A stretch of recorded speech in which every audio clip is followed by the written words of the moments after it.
తూర్పుగోదావరి జిల్లా నిడదవోలు నియోజకవర్గంలో Rajahmundry parliamentary MP అభ్యర్థి దగ్గుపాటి పురంధేశ్వరి తన ఎన్నికల ప్రచారాన్ని ప్రారంభించారు. నిడదవోలు నియోజకవర్గం ఉమ్మడి పార్టీల జనసేన అభ్యర్థి కందుల దుర్గేష్, తెలుగుదేశం పార్టీ నిడదవోలు నియోజకవర్గ ఇన్ఛార్జ్ బూరుగుపల్లి శేషారావును పురంధేశ్వరికి ఘన స్వాగతం పలికారు.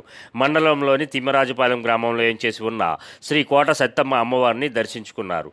వేద పండితుల ఆశీర్వచనం అనంతరం నిడదవోలు మండలంలోని కోరుమామిడి గ్రామం నుండి ఆమె ఎన్నికల ప్రచారాన్ని ప్రారంభించారు. కోరుమామిడి, తాడిమళ్ళ, కాటకోటేశ్వరం, సురాపురం, ఉసరకమిల్లి, తిమ్మరాజుపాలెం గ్రామాల మీదుగా ఎన్నికల ప్రచారం చేస్తూ రోడ్డు షోను నిర్వహించారు.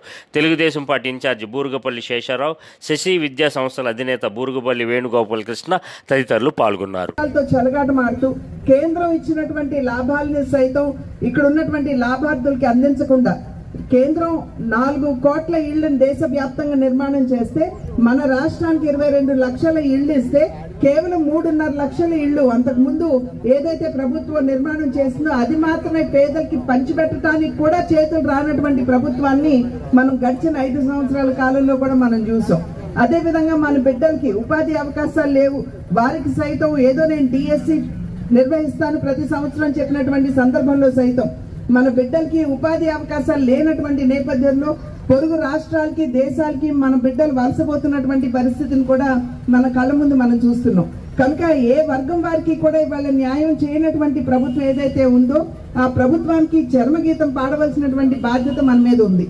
ఎందుకంటే అభివృద్ధి అన్నది ఇవాళ కనుచూపు మేరకు కూడా మనకి కనబడినటువంటి పరిస్థితి ఇవాళ రాష్ట్రంలో చూస్తున్నాం.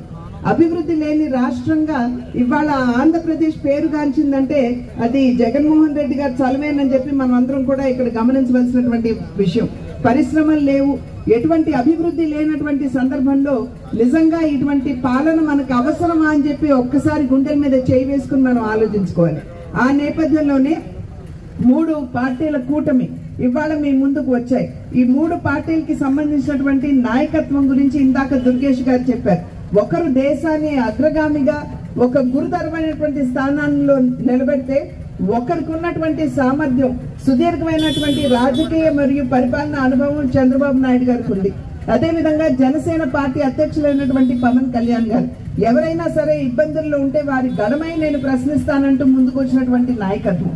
నరేంద్ర మోడీ గారు కావచ్చు, చంద్రబాబు నాయుడు గారు కావచ్చు, పవన్ కళ్యాణ్ గారు కావచ్చు, ఈ ముగ్గురు కూడా సమాజంలో ఉన్నటువంటి బడుగు బలహీన వర్గాల వారికి, రైతులకి, మహిళలకి